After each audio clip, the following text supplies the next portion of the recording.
Wazoo is going bowling. Let's talk about where we're going, boys.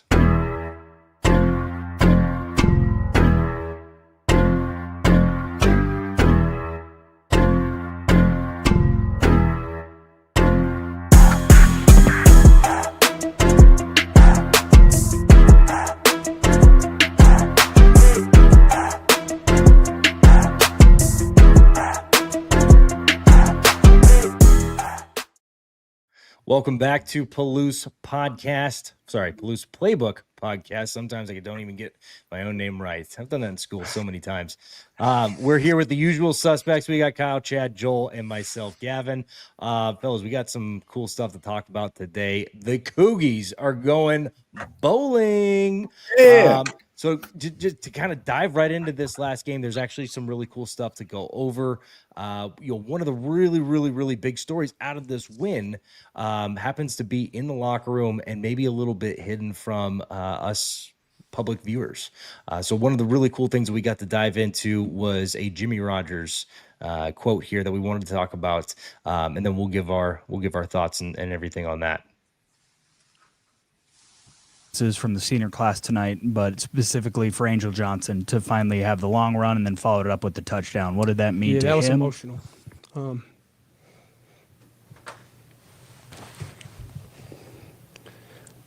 He's had a rough year. He's never complained. He's never hung his head. Came in with the expectation to be the number one. Didn't work out for him. Kirby found his way. Happy for Kirby. And then I just felt like at times throughout the season when Angel got in, things broke down for him. It wasn't always what he was doing or what he wasn't doing. He's handled it like a pro, though, and I'm so happy for him because that was emotional. It's been an emotional year for him. And I wish he could have had a better year and coming here with us than what he had. But it was good to see him get in the end zone and a little bit of a relief, honestly, for a lot of us. And that was, that was just Jimmy's thoughts. There's more to this story. It's just incredible to see what's going on behind the scenes, and just to see what Jimmy's building and the guys that he's bringing in. Maybe some of them aren't playing up to standards, but who they are and what they're adding to this team, even by not playing or maybe not shining. So here's some more thoughts on the whole process. I noticed on Angel's touchdown, you ran down there and grabbed him by the helmet and were saying something to him. What were you saying? I was just saying how proud I was of him.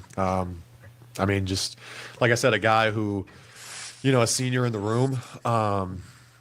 He's the oldest running back in the room, and obviously your senior year, you want it to go a certain way, and maybe it hasn't went that way for him, but like I said, just never giving up, never being a negative energy in the locker room or in the running back room, always positive, always smiling, just being the same person, even though things might not have been the way he wanted it to go.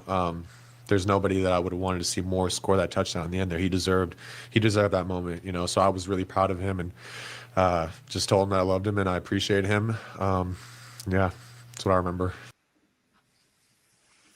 I love every second of that. Both clips. I think it just really speaks to like what Rodgers is building, and you can tell like right away everybody's bought in. Like they all want to work hard together too. So as far as like a Coug fan, like I get pretty jacked. Somebody who's like that committed to their guys and that locker room, seeing Rodgers not like somebody who I think shows his emotions all the time, or at least is that vulnerable. So I thought it was just amazing. It's cool.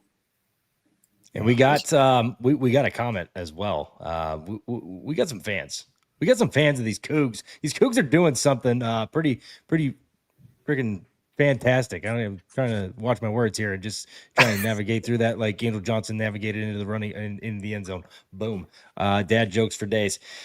Coug Nation, as far as I'm concerned, Wazoo or our Cougs are the inaugural favorites and perennial anchor program for the rebooted and reimagined Pac-12 leader, Go Cougs. We're starting off on the right foot, everybody. Had to give Joe a shout out. Joe, thank you for stopping by and thank you for the comments. Chad, I'll throw it back over to you, but I had to give that guy a shout out. Joe, thank you. I'm curious if Joe is related to DJ Guerra at all. I think he's a former offensive lineman back when I was there. But anyways, thanks for the comment, Joe. Totally agree. Like just where we are at going into the Pac-12 next year, couldn't agree more. Just as far as where we want to be positioned, I think we've done a good job. Just 10,000 foot view, last 12 games watching. It's far better than the product that we saw year one under Mike Leach. And so I think that's easy to say. Overall, I think there's definitely some areas of improvement, definitely on the offensive side of things. But I think you got to be pretty excited about where we're at and where we're positioned for next season. Yeah. And also, as we're talking about this offense, Angel Johnson, obviously one of the big stories, had the most rushing yards with 64, ends up getting in the end zone for the first time of the year. Obviously, this team is backing him, and just what a pleasure to have that guy a part of this program, regardless of what's happened already. We can only look in front of us right now. So very happy for Angel Johnson. And then also, Tony Freeman. Tony Freeman had a great season. Also, just a great game. Chad, he broke a record. What do we got on the story here? Punt return yards, and that's big because historically we haven't had many special teams touchdowns won or high performers. I feel like in the kick and punt return game. So it was nice seeing that. That was the nice spark that we needed, especially in the moment of the game. So Tony Freeman is my shout out of the game, as well as maybe Angel Johnson. But I'll stick to Tony Freeman just because he'll be my one. If we want to toss around the rest of the room from the offensive side, guys, who do you guys got to shout out? I'm gonna go. Chad, yeah. You go for it. Well, yeah. I think I'm going to stick with Angel just because I love seeing that just from the senior putting up he had 4 touches, but big play there at the end of the game. Want to see him get that touchdown. Everybody was rooting for him, just kind of how we were talking about. So I think, that's the easy pick for me. I think overall performance, you're going into it, Kyle, so I'll let you handle it, but I thought Zebi had a strong showing overall. Yeah, what about you though, Kyle? I think Zebi played a great game, 17-28. 17-28, just under 200 yards. He was a general. He was your game general. That's what you want, right? No turnovers. Didn't put himself in a lot of bad positions either. Didn't put the ball in harm's way. I think he might have had one pass that was a little suspect. But I'm going to tip my cap to Danny Freund. I know I've said some things throughout the year, just kind of throw my hands up, understanding like what's the mindset behind the play calling. I thought he called a pretty good game. While the dive was still a favorite play, I feel like we got a little bit more creative. We started kind of bouncing it out a little bit more. You look at Angel's big run was on a zone read. We started running the lead more, which was really nice to see. And I would have liked to have seen more of that because, again, when you're just kind of taking the snap and turning, it's like, oh, we're going downhill. Oh, whoa, but now we're bouncing it out to the outside, but it's designed to go that way. I would have liked to have seen more of that. But kind of back to the Angel thing, it was just so cool when he scored to see the guys just kind of surround him and just give him that praise. I might have teared up a little bit because it was just being on a football, playing on it with, in my time. And, those are just moments you don't forget. And you're in those locker rooms. It's there's a finite amount of time to play football. I can play old man baseball as long as I want. I can go play YMCA basketball as long as I want. Football is one of those things that it's really done by 24, when you get to play collegially, high school, you're 18. So just to see guys kind of, be there for each other, it got me jacked up. And then you just hearing the comments from Zebi, who really was in a similar position.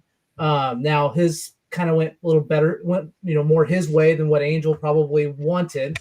And, I could talk about, grass is always greener. I also think that he wasn't put in positions to succeed. I think this last game, we kind of saw what could be, getting him to the outside, don't let him deal with all the, the minutia of offensive linemen going, just in that mosh pit. Get him away from that. Let him juke and jive and get around a corner. I would have loved to have seen more of that throughout the year. I think Danny Freund might sit there and go, man, I wish I would have done those things. It is what it is. I'd love now. It's like, can we see that come bowl game, right? Right. You like, let's not saying, hey, Angel, we're going to start throwing you up the middle. No, get him to the outside. Because I think he's a guy that, potentially has the opportunity. I think he'll get a shot at the next level. I don't know where that is, but I think some of the attributes he does have are just kind of God-given. You can't teach those. He puts on some size, continues to be kind of that third down back, kind of that scat back. Darren Sproles is a good example. Now, Sproles a little bit bigger, but again, you put on some more weight. But I think he has a really good opportunity, and I think we saw really what we were hoping to see all year. And then Angel tasted blood. He's going for 200 in this bowl game. I don't care who they're. I don't care if they're playing. I'll give him 200 all purpose. There you go. Ref. Hey, exactly. I think he's going 200 all purpose. Yeah, I thought it was nice seeing that our QB rushes were in single digits, not double digits. But I think a little bit. I don't know if it's really Coach Freund making that call. I think it's more of a personnel reason. Brock Dew is out, our starting senior center. So I think a part of that, they weren't running up the middle as much anymore. I think they were trying to get to the edges. So I think part of that was just personnel reasons. I don't know if it was necessarily it probably was a game plan, but I don't want to give Freund too much credit there. Yeah. Fair enough. But I like that at least little a change. There was a change. Yeah. It was nice to see a change. It was nice to see you fellas. You saw. I'm trying to figure out how I'm going to call it, but I'm going to call it like a shovel pass / end around. Right, with Freeman, right, where he got that and he stretched it across. It's like seeing that switch up was beautiful. But I mean, I know we're all saying the same thing. Oh, I'll say one. I'm picking a unit. I'm actually going to give praise to the offensive line. I've talked so much mess about them all year, and I apologize. There's been so many injuries, but this game, they kept Zevi completely clean. No sacks given, 186 rush yards. They were putting in work. That does not happen by accident. And as you said, Chad, I mean, even having Brock be down, and replace him with another center, they were still aggressive up the middle, right? And they were protecting from all sides. There were some leaks here and there, but Zevi was smart with his feet. I loved it. I was like, okay, this gives me hope. I was like, and it's right away, other than the very first play where Zevi gave me a heart attack with that first attempt, I was like, I don't think we're throwing any interceptions. Right after that, and seeing everything open up, I was like, okay, I think we're in a good place. And I think that is something that can carry into this bowl game. But no, I will say with Angel, seeing him celebrate, you could just see how raw, how authentic that moment was for him. There's a point where you could see it. Like, it's like a sad joy, right? It's almost like a pent up, like finally, as he exploded, right after he got that touchdown, and every person that interacted with him, they were excited, and then they were also, it was almost, I want to say mournful. It was definitely a moment of like, oh my goodness, we're so thankful, we're so grateful that this moment is finally come for you. This is yours, brother. Like, you can just see it in that. So loved it, and. You guys, we've been all mentioning with Zevi, does it look like, what does the next level look like for him? I don't know, if Angel is a vocal leader. So I'd love someone like that. If he's talked about like that by his teammates, I'd love for someone like that to become a coach. I don't know if it means position, running back coach, or maybe eventually offensive coordinator, maybe replace Danny. No, but you never know. I'd love to see. You know what I mean? I love those stories. Yeah, I think if he doesn't join the Canadian Football League or the UFL, if there's nothing there, if he doesn't go that route, I think the absolute next step is for him to join this Washington State, offense on the coaching staff somewhere, maybe coaching running backs, maybe somewhere in quality control, something, somewhere where he's getting the boys gassed up. However he can, because yes, I agree. If he's not a vocal leader, he's a guy you just want in the locker room. Sorry, Kyle. And if anything, he's a guy that maybe Danny Freund, lends his ear, kind of listens to, like, hey, you gotta stop calling that, like, or hey, think about this, think about that. Hey, let's get that in space. I mean, I just think sometimes if you're not hearing, like, I think that's why you have an offensive staff. And sometimes you go, hey, are you putting yourself in that glass box so no one can talk to you? You need to be able to take in information and to me, that's where having coordinators on the field really, I think, is beneficial because you're in it. You feel the pulse of the field. You kind of get a pulse of the sideline, what's going on. You have immediate communication in between plays, right, with not just the quarterback, but maybe it's a running back or receivers coming in and out. You can start getting a better feel for the game, just maybe not beyond like what you can see, like just from from a press box, but it's like, hey, these guys are gassed. You can't see that from a 30,000 foot view. And so, but no, I think Angel, I think he looks like a guy that is very cerebral. He understands the game. And I'd love to see, more of Angel around Pullman. Now there's Jack, go ahead. If you can handle your business that way professionally, you're going to do really well in life. So totally agree with you, Kyle. Go ahead, Gav. Now there's a lot to kind of cover with this whole game, and we talked a good bit about this offense. Taking a quick break to give a quick update. Former head coach Nick Rolovich got his first head coaching gig. I guess it was an interim, whatever you want to call it. He got his first kind of taste back at head coach for Cal, and they upset a ranked SMU team. For those of you out there, if you're not fans of Nick Rolovich, apologies. I am. And he did a good job. He He got those boys, and he was fired up talking at Cal after the game. So I wanted to give just a little quick update and quick shout out for Nick Rolovich, former Coug. And if it wasn't for that whole process and what was happening and at the state of Washington and at the school and everything, Jake Tickert, who knows if he would have been a head coach or when. Jake Digger knows him a little bit and there. Pat Chun, because Pat Chun didn't like him or like anybody, so there you go. Well, Pat Chun now UW. But switching gears over to defense, because there's a lot with this game. Joel, take it away, my man. Man, let's go. Show up for the show. Yeah, they did it. We progressed in all facets. I mean, and technically, literally, the defense improved from allowing 10 points to just 8. I was hoping we were going to lay a goose egg on them. I was hoping we were just going to be utterly complete, right? So close. Oh, man, up to the fourth quarter. But, we're so greedy because, oh, my goodness, they put on a clinic. This is what I was hoping for. I was like, man, if we could put some points on the board, let our linemen, finally get a chance to, celebrate out loud in motion, right? Hit, and they were doing it. Oh, my goodness. It was right away, watching the defense not only take control, but I know there's chatter back and forth. You can see it, right? But especially our boys on defense, you can see they're the swagger that they have as a unit. Oh, man, it was beautiful. It was glorious to see. So, man, kudos to them. It was about time to see it. Tristan T. But to put the final cap on the season this way, it was fantastic. Do you think Oregon State's QB was pretty sore on that plane ride home? I'm sure he was getting ice all the way through. Was it I think our D-line had 6 sacks, 7 tackles for loss? I mean, that QB is probably seeing 3 people. Yeah, everyone getting DC. It was half a sack here, half a sack there. I was like, oh, man, just jazzed. Oh, I'm sorry. But yes.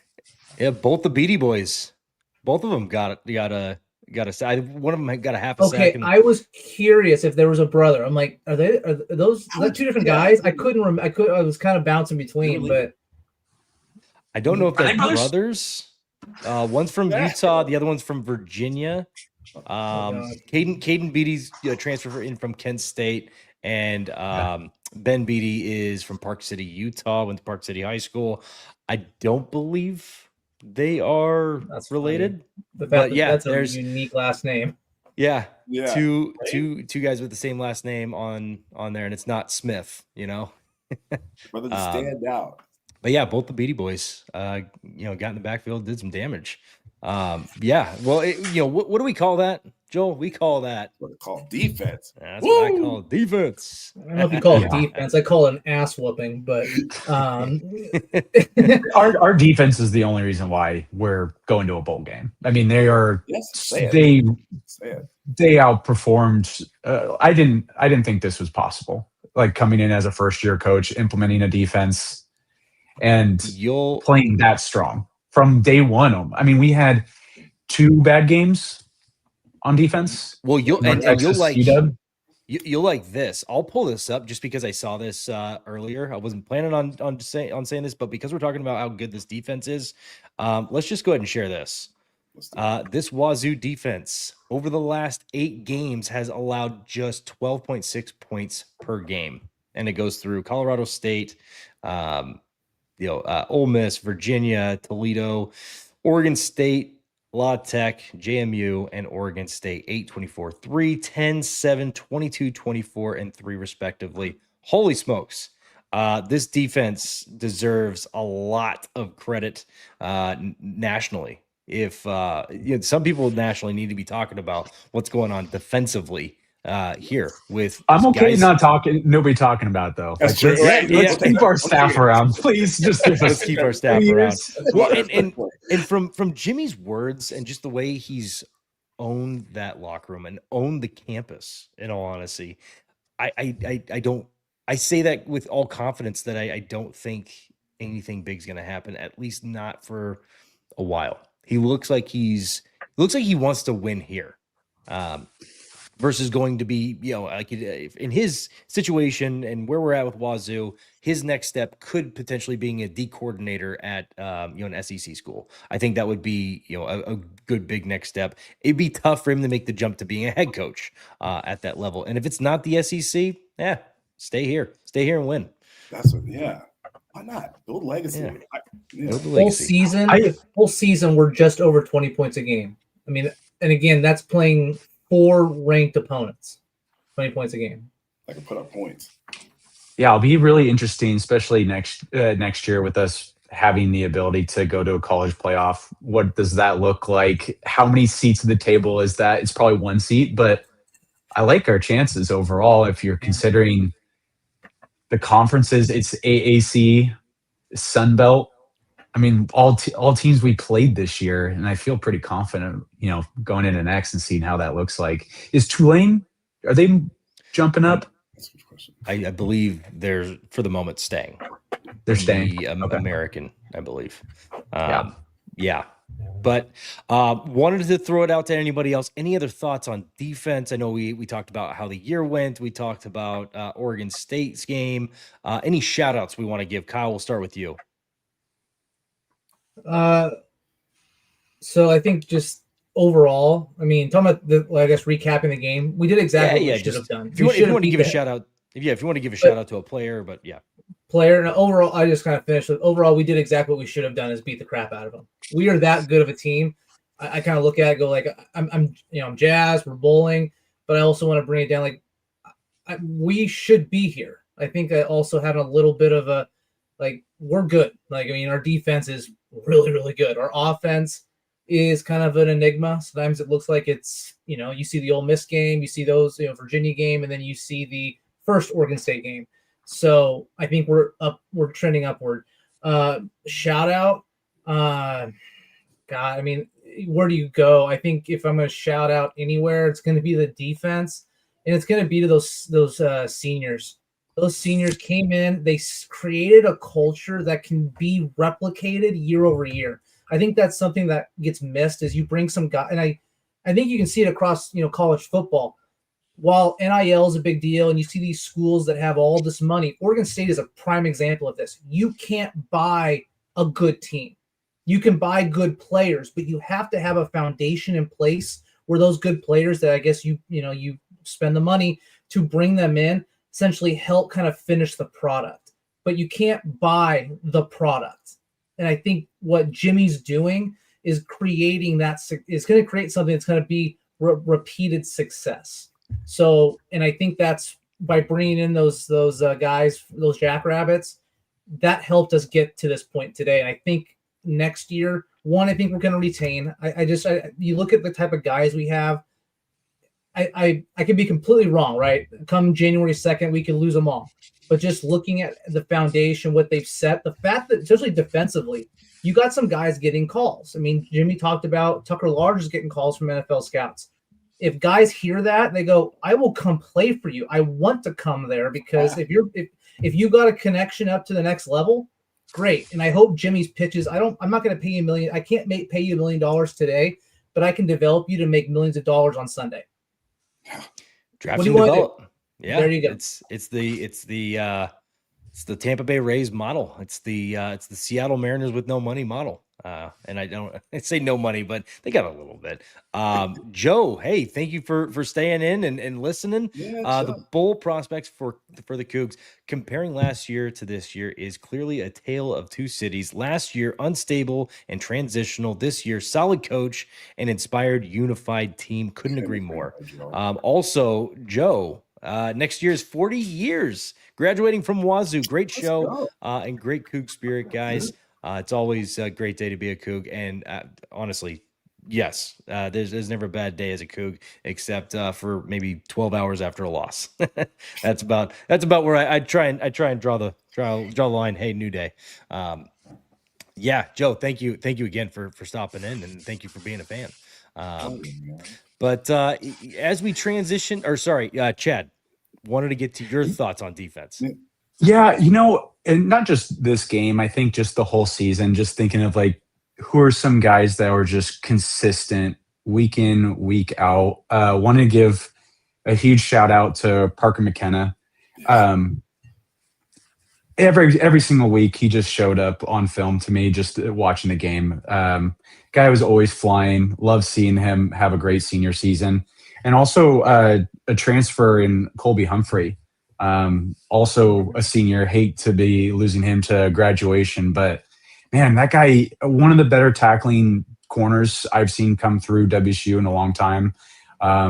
Just really strong in every part of his game. I think not so many maybe people are talking about, but you could see him on Sunday. I think he's that kind of guy. See what speed and how that looks compared to that draft. But yeah, I think he's gonna be a good player for a long time. I don't think his football days are done. But yeah, man, we made it 6-6. Fun first year at the podcast. So love the comment, Joe. This is a labor of love for all of us. We just truly love watching the Cougs, and we like talking about it, and we just want to share it. And we want to also just spread the word about 1890 Club. Join the collective. If this is something that really matters to you, I love that you've been an alumni, 40 years, I think I saw. That's awesome. Donate, man. Join me. Let's do it. Go Cougs. Go Cougs. I love it. I had to throw that out there. Great tax write-off. Nice layup. And Joel, I might have missed it earlier. Did you give shout-outs already? Did you give a couple of names already? Thank you, Gavin. I had not yet. I talked so much about defense, but I'll try to keep it short. So one, as a unit, I need to give D-line praise. They're not the official shout-out, but just overall, you guys did it, man. Again, I mean, on both interceptions, it was part of they were part of the problem. You want to put it that way. They caused the havoc, right, as they're supposed to. It was, oh man, I was getting so ecstatic. I was like, I want to scare my kids as a moment. So I'm like, that's how you do. That's how you do it. But official shout out is going to actually be. You were talking about Colby Humphrey. There's going to be a gentleman that Colby Humphrey talked about as he was being shy first coming into Wazoo. It's going to be Caleb Frankel.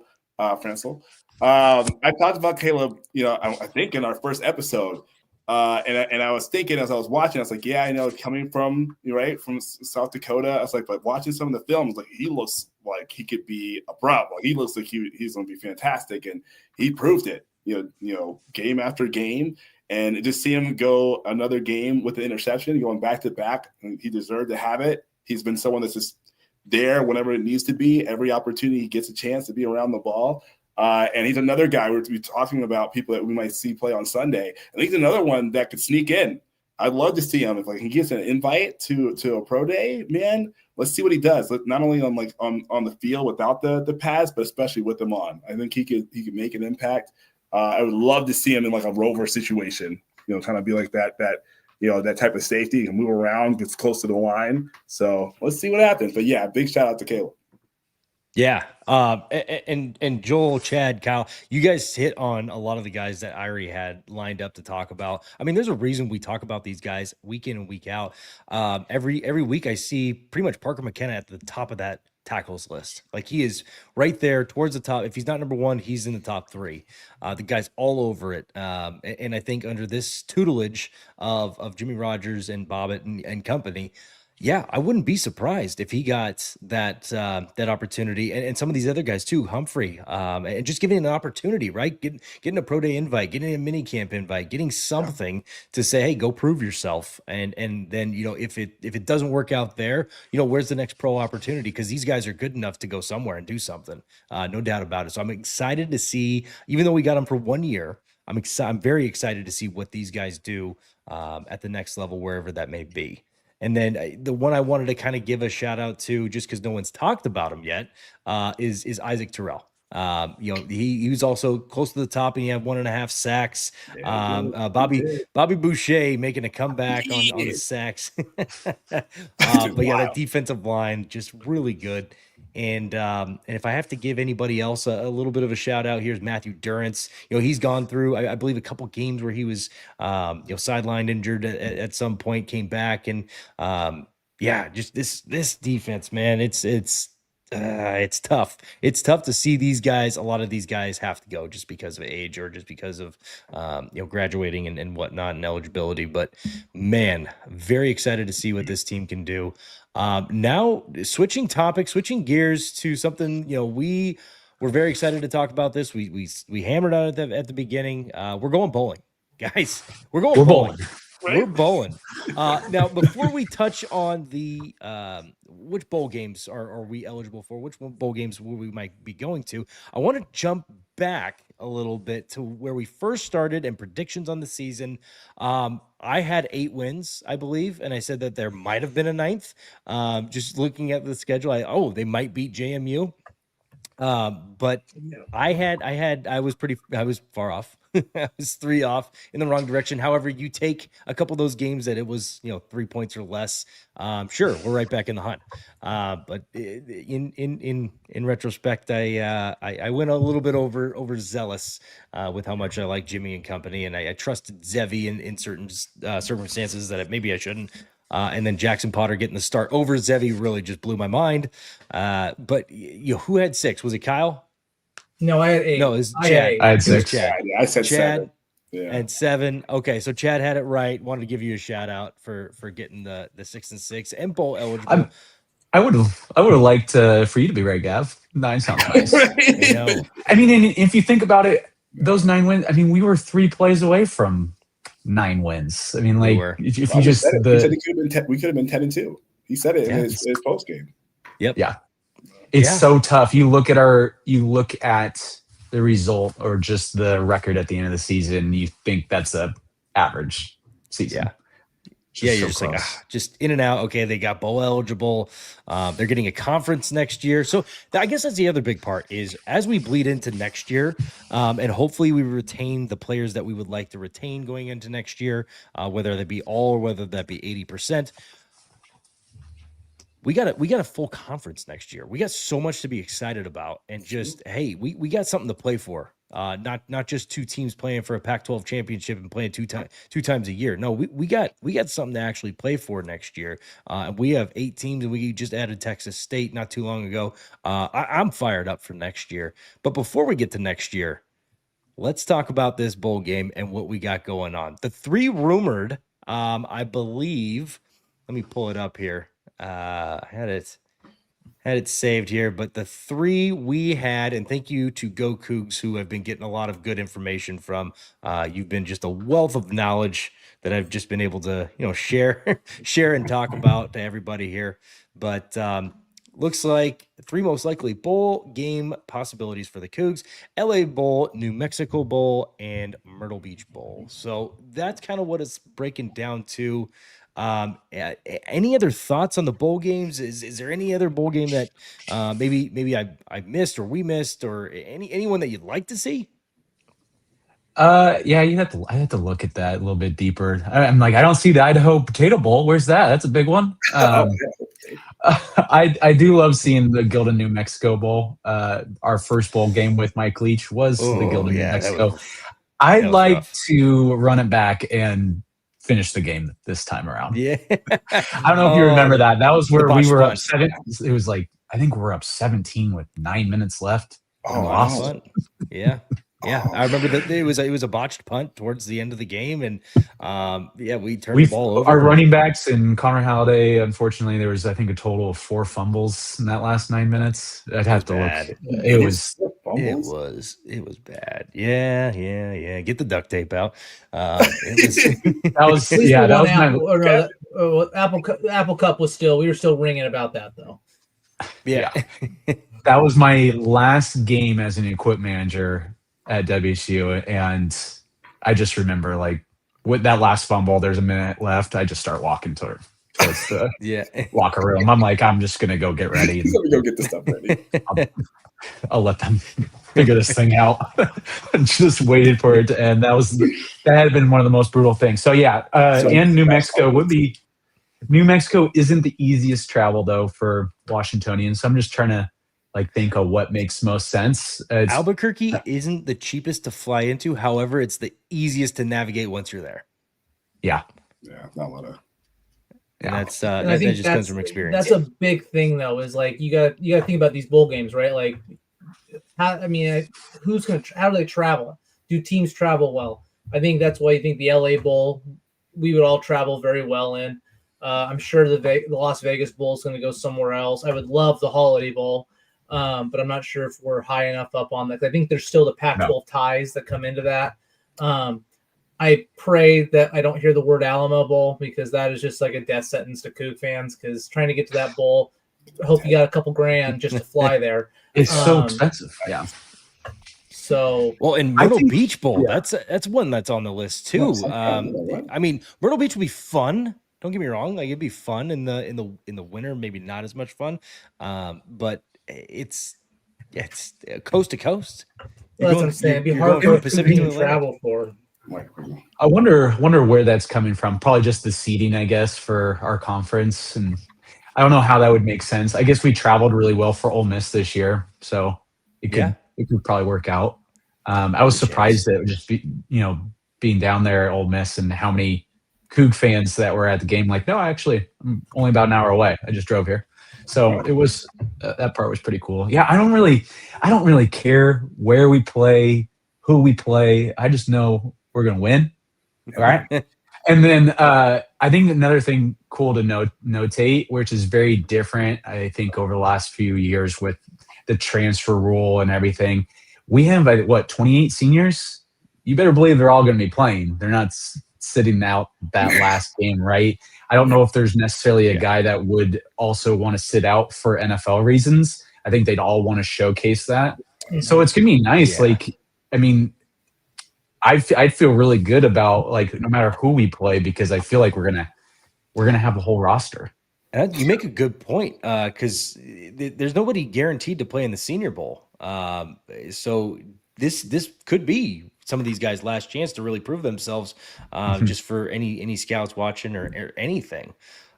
So you bring up a good point, Joel. Any thoughts on the bowl games? What you'd like to see? Any others that are kind of outliers for you? You know what? I'll be honest with you, Gavin. My formulaic science when it comes to bowl games is not there. I am unsure on like how, who, what, and where and when. But I will say this: what you were just talking about, piggybacking off of it. Our seniors, I would be amazed if anybody sits out. I mean, I know they've talked about Tucker Large, but just his whole story, his history of being a walk-on, how grateful he is. I couldn't see him sitting out. I couldn't see, I forget the gentleman's name, number 71, is it Christian Hilborn? Yeah. Right? I think he's being touted quite a bit. I think he might get an invite to the senior bowl. Honestly, I think he'd be one of those linemen that sneaks in. We say sneak in, but like, I mean, I think he'd be, I think rightfully so, be invited. I don't see him sitting out. I don't know what it's going to look like when we get there, but I know when we get there, as you said, Chad, we're going to bring some. We're going to give them hell. I expect us to win. I think we get bowl game Zevi. Bowl game Zevi. Bowl game awesome. Zevi. Right. Let's get Put that on a T-shirt. Like, I mean, you think about like why we talk so highly of Zevi going into the year. What he did to Syracuse while it was in a losing effort. The guy didn't play all year, and he balled out. Like that's what I'm excited for because bowl game Zevi's a whole different monster. I mean, it's awesome. can we just got that talk feeling about the that for post just a game. second? We had almost our coaching staff was damn near depleted. We had a brand new head coach, a completely different offensive coordinator out there just running.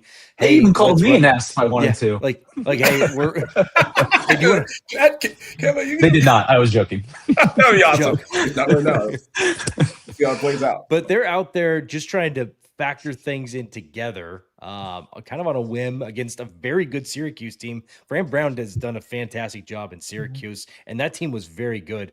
And to see the way Zevi balled out, I am fired up to see that one again. Any final thoughts on this year, this season, Oregon State bowl game? Anything that we didn't cover that you guys want to just touch on real quick?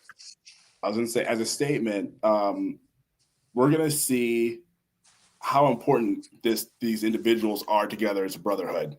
They all said it, as I was going to mention during the post games. In some way, shape, or form, from Coach Rogers through all that were interviewed, they're like, our whole focus was to get to this bowl game, and now we're going to prove to each other. This is like we've allowed ourselves another moment to be around each other as brothers. Like, it's like how important it is in that locker room, and so we should see it out loud, because you could just tell as they were talking about it.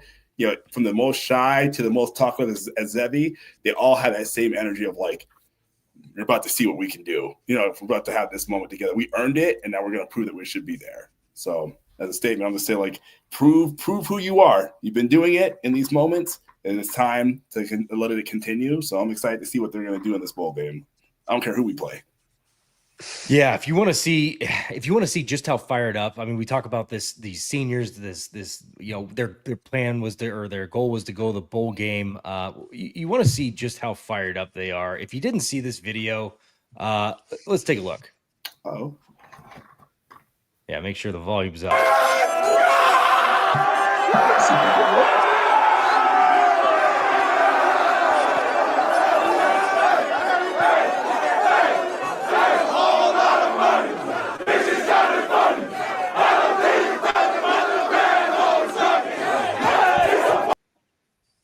Oh, wow. I Rogers love is it. local.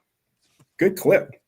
That was rowdy. I think That a was a good good time. question would be is what, like, if you look at Jimmy Rogers, what is he the combination of two current coaches today? To me, it's Pete Carroll, and I would say I'm not gonna say Bill Belichick, but someone that's kind of just in your face. Maybe Dan Lanning or something like that. But like that players coach kind of, I feel like he's kind of that. Like, you see that right there, fun loving in there, but when he goes to get in your face, like, it's the Bill Belichick, I guess. You know who he reminds Carroll. me of? Right down the road. He reminds me of Mike McDonald. He's a player's coach, but he's fierce. You don't see him smile a whole lot, but when you do, you celebrate it. Yeah. He reminds me, and he's defensive minded. He reminds me so much of Mike McDonald. And I think they're roughly the same age too, which is pretty cool. And we got them both right down the road from each other. And we both cheer for them, boys. That's right. Yeah, Good I agree with football. that. He's kind of like it's like a hybrid of like the old school mentality, but also a player's coach. It's kind of like just right in the middle. It's perfect. I think it's a really good fit. But no, I mean, my final comments just really overall, I had fun with you guys this year. So I'm looking forward to continue talking Cougs. Love the comments we've been getting, just as far as this podcast. So super fun there. Don't think we're going anywhere though. I mean, you'll still hear from us. We got this bowl game coming up, and then we've got signing day. So we've got some recruits coming in. January 2nd is going to be a big day. So leading up to that, I know the fellas and we're looking forward to highlighting some recruits. But no, man, fellas, it was fun. Go Cougs. I mean, This was a blast. Go Cougs. And yeah, for those have been following us or just followed us or just watching and haven't subscribed yet, you feel free to subscribe and help us out. We're continuing to grow. We're going to cover the offseason as well. Yes, we got a bowl game to cover, but we have a full 20-plus players that we are going to cover that are incoming freshmen as well as incoming transfer juniors from junior colleges. And yeah, we're gonna be covering a lot of pretty cool stuff in this offseason, especially transfer portal. So if there's nobody else to follow through all this, if you're not following Couch GM, he's a huge friend of ours. Same with Dylan Howell. It's one of those things that we got this whole thing kicked off, and they did a really good job. Cougar Collective, all of it. This was just a fantastic season, but we're not done yet, and we're gonna have a lot of cool stuff for you this offseason. So just wanted to throw that out there. And yeah, friendly reminder: if you're not subscribed, subscribe. Help us grow. Help us grow. We'll be here later on. And boys, for Up West Sports, that's Kyle, that's Chad, that's Joel. I'm Gavin, and we'll see you later.